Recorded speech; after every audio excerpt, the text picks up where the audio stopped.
The News4JAX I-TEAM is learning more about the resignation of the JEA's Chief Strategy Officer, Laura Dutton, who lives in Tennessee and who just received a substantial raise. 2 weeks ago, the I-TEAM told you about Dutton and 3 other JEA executives who live out of state. That disclosure follows the public utilities' recent opening of a new $100 million headquarters downtown. Here's News4JAX reporter Ann Maxwell. JEA's motto is building community. This afternoon, the president of City Council and the chair of the board here at JEA said they think it's best if JEA's employees live near those communities they serve. A JEA spokesperson told me that Tennessee-based executive who resigned did so of her own accord to pursue other job opportunities closer to her home. However, they would not say if she had the option to stay in her current role. Laura Dutton was hired as JEA's Chief Strategy Officer in 2021 at a salary of $275,000. By this year, her salary had grown to nearly $384,000. But now she's stepping down. A JEA spokesperson says her responsibilities will be shared for now by the utility's 5 other chiefs, telling the I-TEAM they're not sure yet if they'll be searching for a new strategy chief. 3 other executives who live out of the area will remain in their roles and continue to work according to the company's Work Where We Work Best policy, JEA says. Of those, Dutton was the highest paid and received the biggest raise this year. The others are making between about $225,000 and $250,000. I asked City Council President Ron Salem for his take. Do you think that they should be allowed to continue?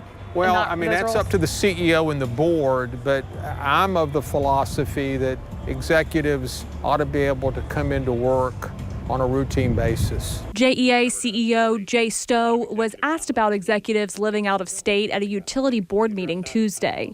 He said it's about hiring the best talent. A spokesperson for JEA says Stowe determines raises for his direct reports, like Dutton, who received a 23% raise last year worth about $73,000. Stowe also received a $75,000 raise, bringing his salary to more than $669,000. We previously reported it was top executives who saw big raises relative to other employees recently. Wednesday, JEA said in a statement Dutton would be resigning. With Stowe writing, Laura worked very hard to build capacity and solve problems. We appreciate her dedication to our mission and values and wish her the best as she explores opportunities closer to her home. Today, I asked JEA board chair Bobby Stein about the change. Do you have any thoughts on this employee, Laura Dutton, stepping down? JEA. I have no comment there at all.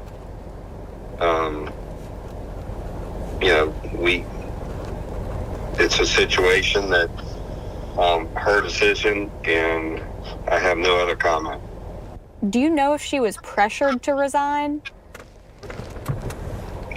That's something that Jay Stowe is very aware of. What do you mean? That's his decision. Gotcha.